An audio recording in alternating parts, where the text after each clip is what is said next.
Hey friends, what's going on? David Potts here, Song Notes, and I want to share with you something I was working on tonight, my practice session, right? I think there's some little insight here you might be able to take away, and it has to do with what I'm calling, in my case, meditative finger picking. And all that means is I found myself settling into a sequence as I was learning a song, and I sort of put the rest of the song on hold. I just wanted to focus on this sequence, because I could technically play the notes, but I was a little bit inconsistent and muffled and losing the rhythm and kind of like uneven. My thumb was overpowering the other fingers or vice versa. I wanted to sort of smooth all that out. So I just repeated these 4 measures over and over and over again. I'm walking around the house. I'm sort of, I'm turning the playing volume down.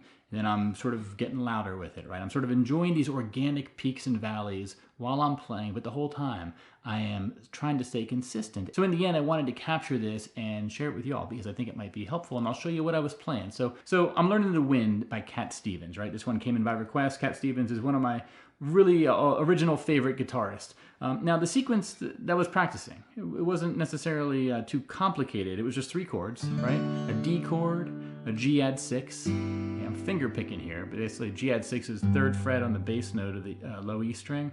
Then its 3 strings are open. Then an A7. Okay, so my right index, middle, and ring are always on the thinnest 3 strings. It's just my thumb that's changing to the bass note of that chord, right? But those are the 3 chords I was using. Now, the first sequence I was working on was this one. It was just going from a D, right, for 4 counts, to a G add 6 and an A7, right? 1, 2, 3, 4, 1, 2, 3, 4, 1, 2, 3, 4, 1, 2, 3, 4. Now, you're going to sort of bring in some finger picking, obviously, as you see in the tab here. And what we're going to be doing, the way I would simplify this or describe it the most simply, is you're going to be doing a pinch with your thumb on your right hand and your middle finger, right? So the first 2 notes, look at just the first 2 notes of the D. And repeat those first 2 notes over and again.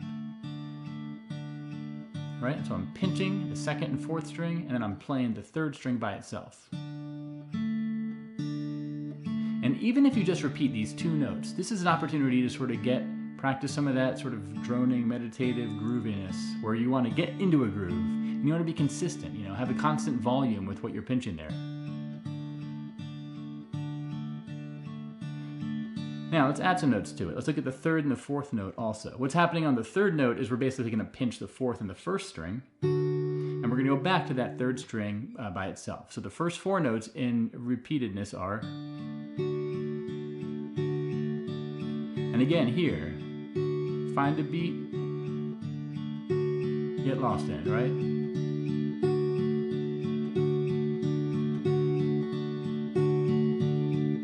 And then we're going to repeat that for the second half of the measure as well. So that's the D. That's the whole thing you need for the D. The G add 6, all it's going to be, it's the same principle. You're just going to put your left hand in the G position, and you're going to do the pinch on the 1st and 3rd plucks, and you're going to do the 3rd string by itself on the 2nd and 4th plucks.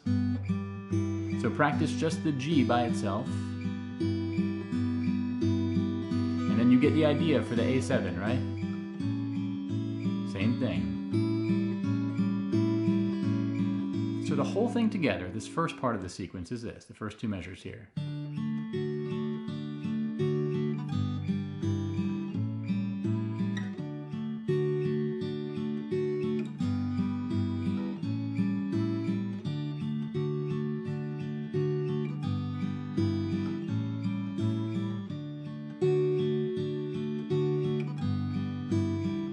So this is what I found myself practicing at first. And I was just doing it over and over again. And like I said, I was sort of noticing some mini mistakes I was making and trying to correct those. And usually that meant slowing it down, being a bit more careful with things, but finding a rhythm that I could keep, getting rid of the sort of mistakes I was making and getting comfortable with that. Now, once I got comfortable with that, I did move on to the next part of the song, which in this case is going to look like this. This is a bit more tricky. This is, again, coming from The Wind by Cat Stevens. So if you listen to that song once, you can sort of hear the melody in your head. But it's the same idea with the pulsing bass note.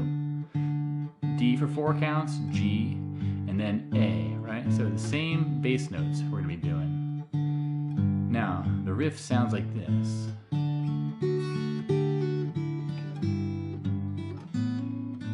Messed up.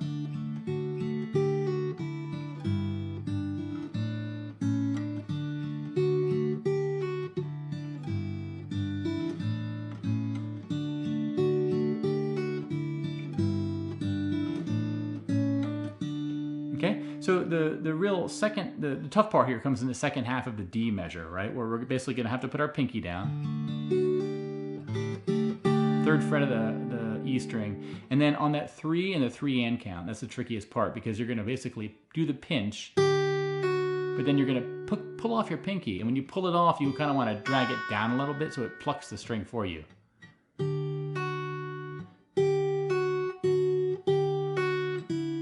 Then you're going to pinch the 4th and open 1st string, right? And then 3rd fret of the 2nd string. So the D measure here would be. Okay, and this is one thing you can put it on a loop for yourself, play it over and over again, get in that groove, right?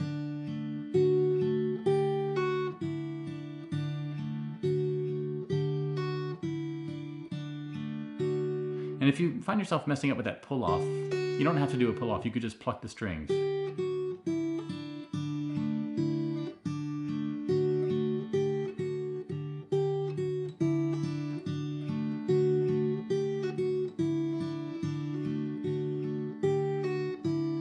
It gets tricky to get your thumb to go every other beat, but have your index finger play on the 8th note. So notice that this measure is tricky for sure. It took me a couple days of practicing to get over the hump with it, but then the last measure will be, the trick here is on the G add 6, you're going to put down your ring finger on the 3rd fret of the 2nd string for the 2 and the 3 count, right? And it's going to stay there. Your ring finger is going to stay there for this A7, which is really an A7 sus4, right? And then go back to an A7, and then put your ring finger back down on that 3rd fret of the 2nd string. So again, the last 2 measures here of this new sequence are.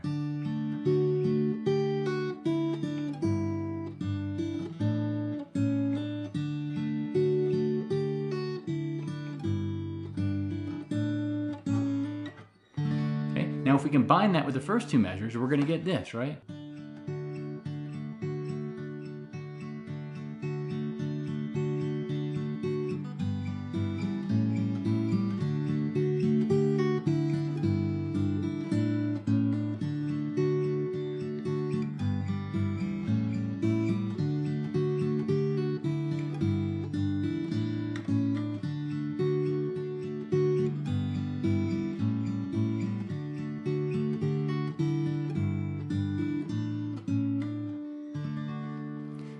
I recommend, if you watch this lesson again, or especially if you listen to The Wind by Cat Stevens, listen for the bass note, right? Because you hear this.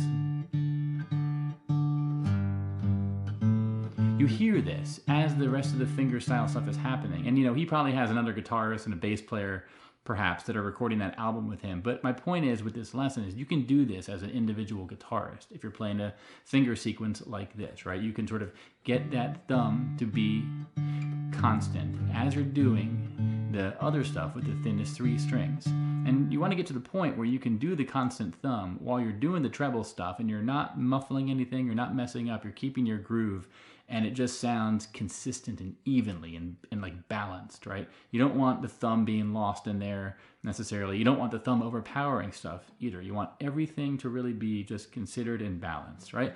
So that's basically it. Again, the PDF for this lesson is available on my website, playsongnotes.com. This is it's just a single page, but it gets my notes from this practice session. This is something I'm glad I have written down. I'm going to come back to it, and if you want to get access to it yourself, you can check it out, playsongnotes.com. Thanks to all you who support me on Patreon. I really appreciate it.